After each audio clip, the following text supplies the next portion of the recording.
Bah dans l'épisode précédent, il y a l'épisode précédent quoi. Bah ouais, mais faut regarder les trucs dans l'ordre aussi. Sinon à quoi ça sert que Kevin Desbois il se décarcasse?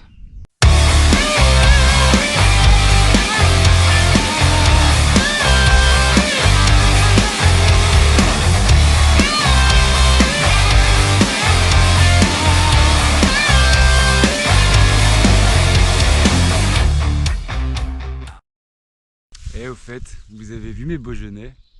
Au petit matin, nous trouvâmes le professeur assis face au flac. Il avait rêvé d'une sirène, à la poitrine nue et rebondie, qui deviendrait la femme de sa vie. Enfin, poiscaille de sa vie. Enfin, moite-moite quoi.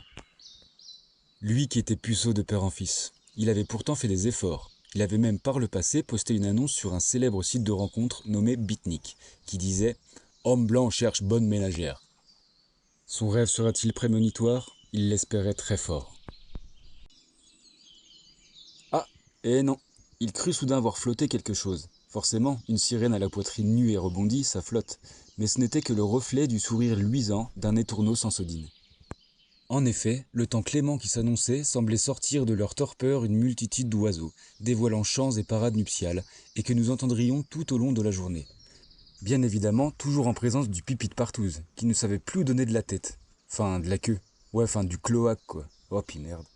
Plus loin, caché dans un genêt, j'adore les genêts, nous pouvions distinguer le cri du ticodrome grande échelle, bien plus grand que son cousin Échelette, mais tout aussi agile, et en plus, il sait faire le muscle-up. En commençant à démonter le camp, je crus même reconnaître le cri de la pie hour, à moins que ce ne soit face de slip qui ait enrichi son vocabulaire. Mais va te faire euthanasier. Le camp remballé et la patte patrouille ayant sonné le décalage, nous repartâmes d'où nous venîmes pour bifurquer où nous n'étions pas encore allés. Chiant de passer simple. Le passage était parfois difficile, et le cœur du professeur battait la chamade pour cette sirène qu'il croyait voir partout. Revenu le mur, ça a fait tac. Ouh. Le laissant se remettre de ses émotions, nous en profitions pour récolter quelques denrées rares et bienfaisantes, telles ces magnifiques queues de dinde, que Tronche de Calbut inscrira dans son calepin sous le nom d'oreille de perdrix, tant il était creusois quoi. Même la queue du chien du professeur frétillait plus que d'ordinaire. Lui et son maître semblaient comme connectés par les émotions. Il se mit à scruter le moindre lac d'eau pour vérifier si rien n'y flottait par paire.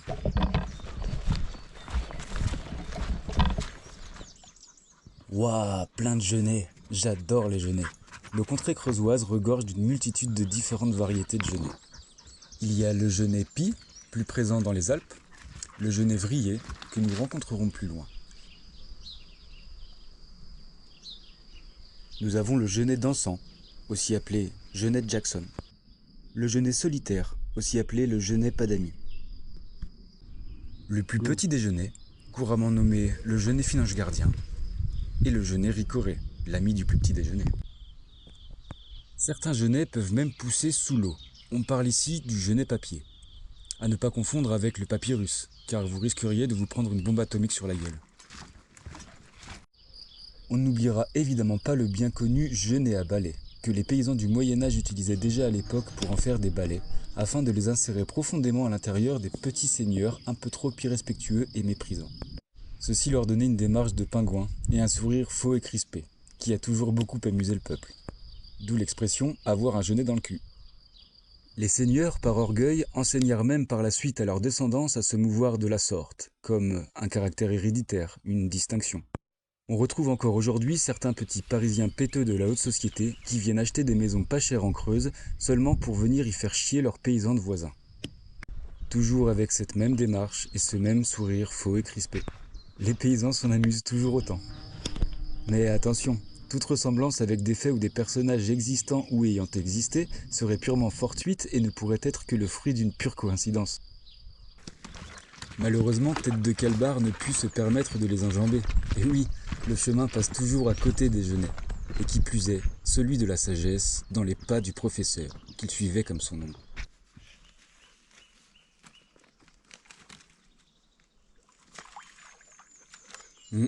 Pas de sirène ici. Le professeur paraissait maintenant vexé. Il venait de subir une agression des odes. En effet, nous avions espéré nous faciliter un peu la marche en passant par cette rivière faite de goudron et de résidus d'emballage de plastique brûlé sur lesquels les ésodes se déplacent. Et là, à peine le professeur eut-il fait quelques pas, un ésode qui imitait un crapaud sur une boîte d'allumettes, la tête dans le guidon, manqua de peu de parquer sa bicyclette dans l'arrière-train de notre ami. Ceci lui aurait définitivement ôté sa précieuse virginité qu'il réserve dorénavant pour la sirène aux tétons flottants de ses rêves. Donc, la pause s'impose. J'en profitais pour signaler notre position à de lointains amis emplumés. Le professeur, lui, comptait ses vivres, pendant que Slibarman essayait toujours de boire son café depuis le petit-déj.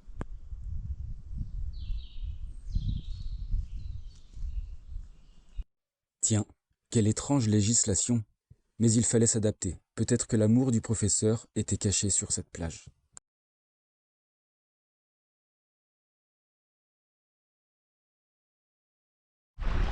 Malheureusement, les seules femelles à poil qui s'y roulaient dans le sable n'étaient autres que nos chiennes satellites.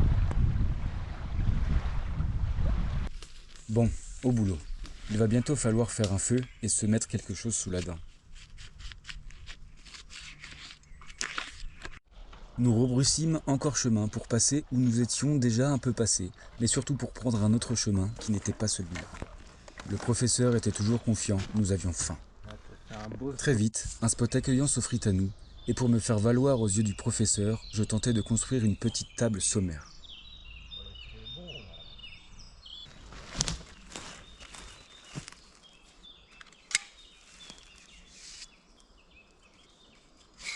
Il me fallut abattre quelques arbres.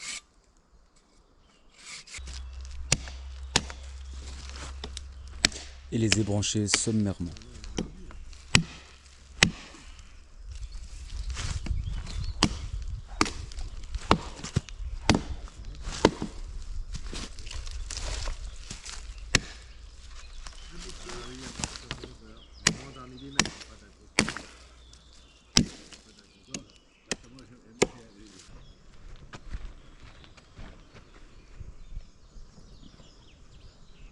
Une fois la table réalisée, nous pûmes sortir le peu de victuailles qu'il nous restait.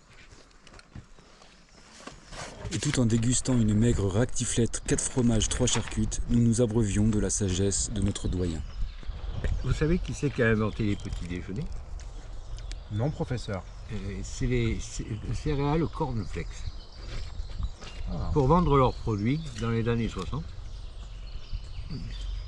ils ont dit que le petit déjeuner, c'était le repas le plus important de la journée. Tu le savais ça? Oui. Mais c'est pour ça que tu déjeunes pas? Voilà. Après un bon petit café de pêcheur, comme on dit sur le flac, il fallait reprendre le chemin. Le professeur n'avait pas été satisfait de ma table, et n'a donc pas accepté de l'emmener dans son pactage. Bon, mais non.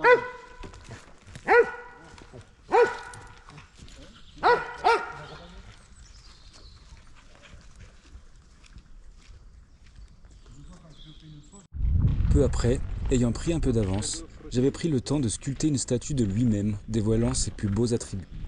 Mais rien n'y fit, il ne la regarda même pas. Je pense que je ne suis pas très doué pour le bushcraft. Mais par chance, les habitants de cette contrée proposaient des cours gratuits de relaxation, ce qui me fit le plus grand bien.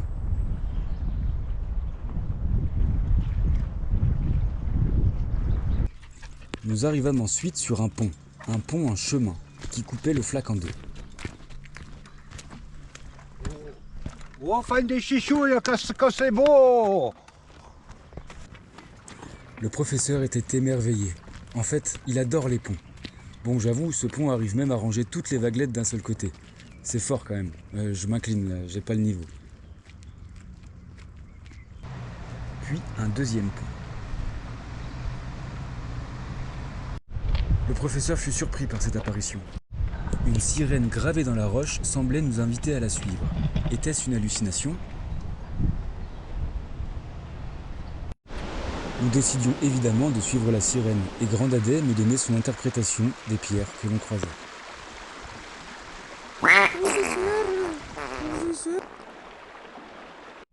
Selon lui, la prophétie parlait d'une grande sirène aux beaux tétons qui savait mener les hommes comme de gros moutons.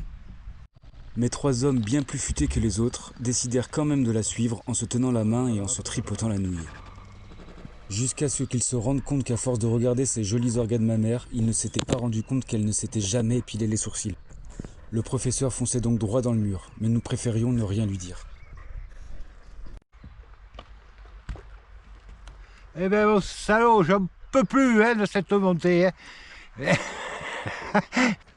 Ce dernier semblait commencer à fatiguer. Nous le guidâmes donc vers un bosquet de genévriers.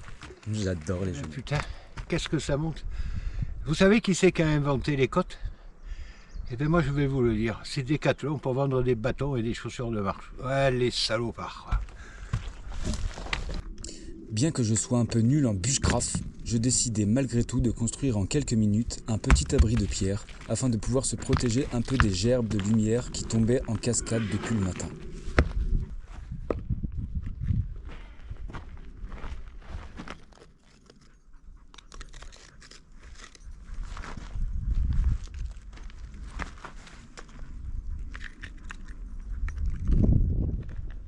Le professeur se l'accapara très vite et malgré lui, du simple fait de ses émanations corporelles.